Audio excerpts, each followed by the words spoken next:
Hello viewers, welcome to the show. Today we are with the Veena duo J.T. Jayaraj Krishnan and Jayashree Jayaraj Krishnan. They are leading Veena players who come under the Sishya Parampara of Muthuswami Dikshitar. This Veenai Dampati are known for their unique combination of traditional purity, aesthetics and virtuosity. They have an organization in Chennai called the Veenavadini Sampradaya Sangeet Trust, which propagates different projects to carry on their valuable lineage. Taanam Thursdays is one such project where they have innovated the ragams and taanams in their own unique way. They have started this 2 years back and today is the grand finale of the series. So let's have a conversation with the Veena duo here with us today. Namaste to both of you. Namaste. What is this Taanam Thursdays all about? And could you also explain us about the speciality of today's episode that you have named it as Shata Raga Santati? Good question. Before I go into Taanam Thursday, I'd like to go a little deeper and talk about what is Taanam. In Carnatic music, as you know, there are two aspects. One is the Kalpita aspect and one is the Kalpana aspect. Kalpita, as is very evident, talks about composed music, and the Kalpana aspect is the improvisation. And Taanam is a part of the Kalpana aspect and it is a rhythmic improvisation.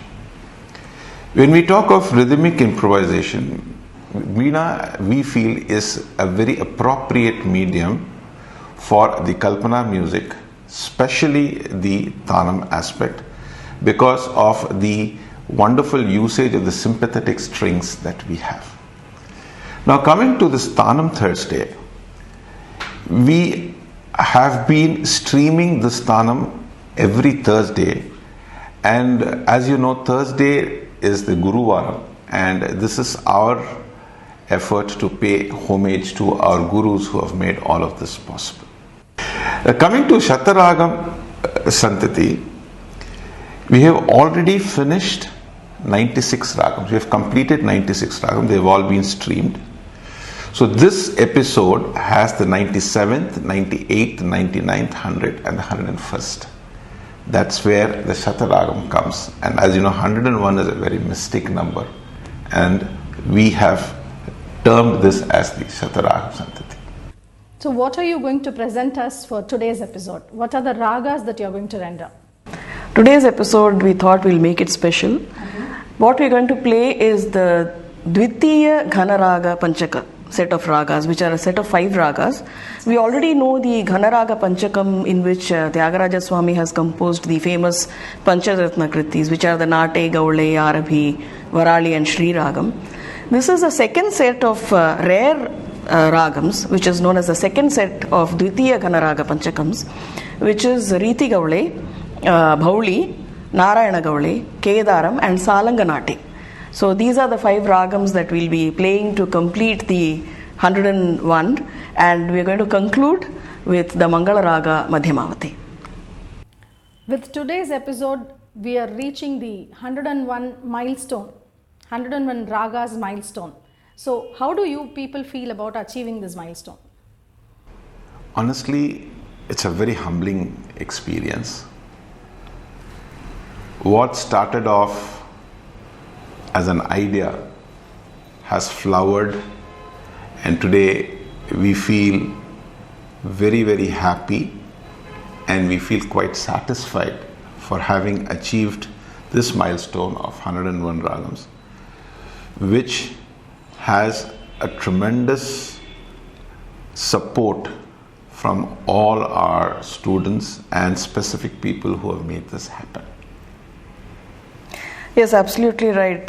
Without the support of our students at Veenavadini and the team, which has been rallying behind this and coming up with ideas every now and then enthusiastically, we just get goaded to do this. And we ourselves didn't realize that we've actually played so many ragas in Taanams, and it's truly humbling, as he said. And absolutely unthinkable without the blessings of our gurus. and the entire program, Taanam Thursdays, we just dedicate to the lotus feet of our gurus, Sri Anantaram Meyyar, Srimati Champakavalli, and Sri Chengalpet Ranganathan sir. Very, very happy to note that, and here is wishing you many more such episodes and many more such new innovations in your music. Thank you so much. Thank you. Can you explain us about the history of Taanams and also about the variations in Taanams? Of course. You see, from the historical aspect, it's very apparent that our music, our classical music itself has a historical background and has actually emanated from the Vedas. And in times immemorial, from those times itself, Veena has actually been used as an accompaniment when the Vedas would be chanted. And this Taanam playing of Veena can actually be traced to the way of Ghanam recitation that is apparent in Vedic music chanting. So in Vedic chanting, they have something called Ghanam recitation, in which the Vedic mantras, for example, if a Vedic mantra is like A, B, C, D syllables, in Ghanam chanting, they'll chant it in various combinations. A, B, and then B, A, B, C, C, D, A, B, C, C, B, A, and so on and so forth. So you keep going back and forth on the syllables that are used to chant the Ghanam. So actually when we say Ghana Party, it actually means a person who is proficient in chanting Ghanam. Okay. So in Tamil we say Ghana Padigal. So those are people who have mastered the Vedas and are proficient in chanting the Ghanam of the Vedas. So in Taanam, what happens is these syllables are replaced with two words, Anantam and Anandam. Anantam is endless and Anandam is joy. So Taanam playing is supposed to give endless joy, and you are supposed to vary or create combinations within these two words of Anantam and Anandam in a rhythmic fashion. So that is how we can say that the Taanam rendering has actually been derived from Vedic traditions. And as far as the types of Taanam go, these have actually been classified based on the experiences of the Veena player themselves. You have classifications like the Ashwa Taanam or the Gaja Taanam or the Manduka Taanam. It's just the movement of the hand. Ashwa Taanam, Ashwa means horse. So some movements in a Taanam playing are relatable to the galloping of a horse. And if you say Gaja Taanam, it's the undulating movement of the elephant walk. So these are basically gamakams. But what really happens is when the person is playing the Taanam, he doesn't think of these. So it's the experience of the listener which gets reflected in the nomenclature of the types of Taanams. But then of course you have so many techniques to execute these Taanams, and you have Chakra Taanams. There are various nomenclatures, but the Taanam itself is in the Madhyama Layam or the medium tempo, and it is the going up and down and various combinations of the syllables Anandam and Anantam. And the other thing of Ghanam is the name Ghanam itself signifies a certain depth, a certain gravity, and the person who recites the Ghanam is has to be proficient with a good voice and the vibration coming from his body. It has to resonate. So that kind of resonance is capable of being reproduced on the veena with the sympathetic strings, and also the natural tone of the veena is such that it can give that depth and vibration. So that is about the Taanam history and the classification. Thank you so much for enlightening us and throwing light on Taanams and its variations. Pleasure. So how did you go about choosing the different ragas for all your episodes? And there were also some thematic presentations which we have seen in this episodes. So how did you go about choosing them too? It was a great experience actually trying to get to this point as to what would be the ragams that we should be playing. So we did a lot of soul searching, and we thought we will actually classify it into three different types of ragams. One which is very popular, where people are used to listening to it, and the experience that they can get in listening to those popular ragams. The second one was to look at those ragams which are not so common, yet people may have heard many of those, and gives a good opportunity to underline some of the flavors of those ragams as well. The third category is where these ragams were extremely rare, not heard at all in many cases, but where probably we've had the good fortune of being exposed to it by our gurus. So we looked at all these three categories and we said, why don't we have a good mix of these ragams, which are popular, where people have already heard, and some which people, oh yes, and third, oh is it? This sort of an approach that we took. Then we moved on to the fact that there are two aspects, which is the Hindustani and the Carnatic. So we looked essentially at the Carnatic aspect. We said, why don't we combine some of the Hindustani ragams also, which also are very well capable of being played in Veena, and where we could, as we talked about the technique, some of the sitar techniques could be very well deployed when we play the Hindustani ragams. So we looked at the Hindustani ragams. Then we looked at how do we combine the Carnatic and the Hindustani ragam, probably in a single episode, which gives a certain flavor to the entire episode. So that is one of the things that we, so there are multiple benchmarks that we used to create this interest. And as I said, yes, we also looked at thematic as in time came up. We had the Ganesha Chaturthi where we used Hamsadhvani and Saurashtram as two ragams. Then the Navaratri came up, so we said, what do we do for Navaratri? So we said, why don't we take those ragams which have the goddesses' names? So we used Durga, we used Simhavahini, Hamsavahini, again a very rare ragam, Veena Vadini, which is a rare ragam. So it was two, objectives met at the same time. We had a Muthuswami Dikshidhar series where we had very rare ragams which were very particularly used very well by Muthuswami Dikshidhar in his compositions, like Purvi, like Uday Ravi Chandrika, Nari Riti Gowlai, Kannada Bangala, Sahana. Especially in Sahana, his usage of the Gandharam is very unique. So how do we use that and bring that to the fore? That is something that we wanted to look at. We started again looking at Saint Tyagaraja as one vehicle of thematic concept. So we looked at Kuntala Varali and Punnaga Varali as two ragams which we could use. Shama Shastri, a third of the great maestros. So we used two ragams which were extremely close to his heart, which was Chintamani and Kalagada.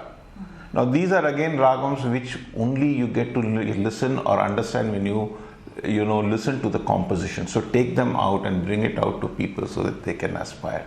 So this is how we generally looked at how to create a certain aura of ragams, a plethora of ragams which may be of interest to people.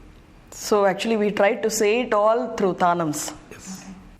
Did you use any special techniques for these episodes which you would like to highlight and present us? Yes. See, when we talk of techniques, there is something that we would like to bring to light. Just like as you use grammar and English to highlight an essay, similarly, techniques are enablers. We need to be very, very clear about that. The techniques should merge in such a way that they don't stand out as techniques, but their intelligent use is very essential to bring the necessary aura. It's a very difficult thing to do. It's the type of balance that you need to do. We talk about Gayaki Angam and where we represent that Gayaki Angam. However, when you look at Taanam, there are certain techniques which are specifically for Veena. Now, the techniques can be used for both hands, the right hand and the left hand. So, as I said, it's the way you combine the techniques that matter. So, when you talk about the right hand, for instance, so there are different types of plucking. There is something what we call as the Katri meter, which is like, it looks like the idea or the sound will be like a scissor. Okay. Or you have special plucks which for instance, Jayashree has used in this ragam called Bharati, which is for the sarod type of plucking. It's been a slight innovation from our side. And that's when we did the, Independence Day, episode where we had Desh and Bharati, and in that Bharati Ragam, she used that technique specifically. It would be evident only for people who really are looking for that technique, which should be the way it should be. On the left hand side, for instance, if you see, there are various ways of presenting the Taanam using multiple strings at the same time. So you play in all the strings at the same time. The most important aspect of that technique is the balance that you achieve in all the three fingers. If you're using three fingers to play in three strings, the balance should be there in terms of sound. One should not be more than the other. And that is a separate technique which gives a certain, again, aura to the whole thing. The other way, the harmonic technique which is there, where you place your string hand in one fret, but you get the equivalent of the higher octave. That is a harmonic effect. Again, that's a very, very, very sensitive technique because you can always go wrong. It's like walking on, an edge. In addition to all this, there is this technique where, typical Taanam technique which is there, which we use in Carnatic music. There is a typical Jhala technique which is used in Hindustani music. Both have wonderful effect. So we've tried to combine the two, how to bring a certain symbiosis, certain synopsis also of both the techniques. Both are very huge, you can keep at it, but how do you bring a summarized environment where you bring both these techniques together and present them as a whole? So these are some of the techniques that we have used in our Taanam series. Also the split finger technique. The split finger technique again. So that is what is called, that also gives a different effect. So where you are able to touch one note, whereas you keep your hand on the other note, and then you have a split effect also when you start playing for that. So those are some of the techniques that we have used. On a lighter note, on the social media, all your YouTube renderings have had a lot of comments from people. They have enjoyed your music. Equally, we see there are a lot of comments about the costumes and ambience. So that's for you, ma'am. Yeah, we also always, strive to get a good balance between the music and the visual appeal. So musically speaking, yes, we're really touched with the comments that people have been so generously making on both our YouTube and other social media channels. And they've been very forthcoming. They've said that it's been very educative, and these are things which just, keep us going. True. And make us want to do more of such things. And especially some of our peers, some of the Vidwans, some of the great minds have also shared their very valuable thoughts, and we are indeed very touched by their comments. And as far as the costume goes, yes, you'll be surprised to know, I must tell you this, that Jayarajji's costume is picked up first and my sari is picked up the next. Oh, because it's not the reverse. It's not the reverse because I've still not been able to make him wear certain colors. So he's very choosy about what he wants to wear, and so I work around his tastes to achieve a certain combination of colors. Hope all those who commented got their answers right here. Absolutely. And what about the ambience? Okay, the ambience, actually we are fond Ganesha Bhaktas. That we are able to see. You have Ganesha everywhere. Yes, so we ensure that he is more there in the house than we are. So we have a touch of Ganesha to everything that we do. And also the setting and everything has actually been planned by our students. And one thing about Taanam Thursdays is that from the start to the end, everything was done at home. Okay. Completely a home-based show. And as you know, during these pandemic times, that was one constraint, but we are very, very happy with the result that we got, just doing it from our own place, from our own space, and it has been truly very satisfying. See, there is one thing, if I may just add. One of the comments that we have received, which has been very gladdening really, and very humbling again, is that people have said that we look forward to listening to you, especially in times when we are stressed. It gives us a lot of soothing effect, and it helps us in our journey of life. Now that is definitely a very, very humbling comment that we received, and we really thank people who have sent such comments to us. That is very nice. It's a wonderful note to for us to hear. Yes, absolutely. It gives meaning to what we do. Absolutely. In all your episodes, from the very first to till now, we have been seeing that you have put descriptions everywhere for the ragas that you use and the themes. Could you just elaborate? We've just tried to share with the viewers whatever little we know, so that they get to know a little more about what we've played in the videos, and they are able to relate to the differences between the contrasting ragas that we portray, and also a little more information about what are the important compositions in these ragas and who has composed them, and to bring them into the Carnatic fold or scheme of things. But it's been really a humbling experience. We do not exist without the viewers and without their interactions with us, and to that extent I would say we are really thankful to the social media online platforms. They also reach out to us asking us to play a few ragams. So one person requested us to play Basant Bahar, and we played it at the point of doing a special for Vasant Panchami. Nice. So these are little things we tried to incorporate, and we would still say we haven't even touched the tip of the iceberg. There's so much to be done, and thank you to the viewers for being with us through this musical journey. If you would want to add something. Yeah, so there is one thing that we've also enjoyed doing, this is the learning aspect. True. So we are always on a path of learning. I mean, they say that the moment you stop learning, you stopped it all. So we are always learning. Especially when we played some of the rare ragams, Dikshadhar special that we played, where we had Purvi, where we had Nari Riti Gowlai, or we played Kalagada or Chintamani or Bharati, for instance. There's not too much of history that we can go back to.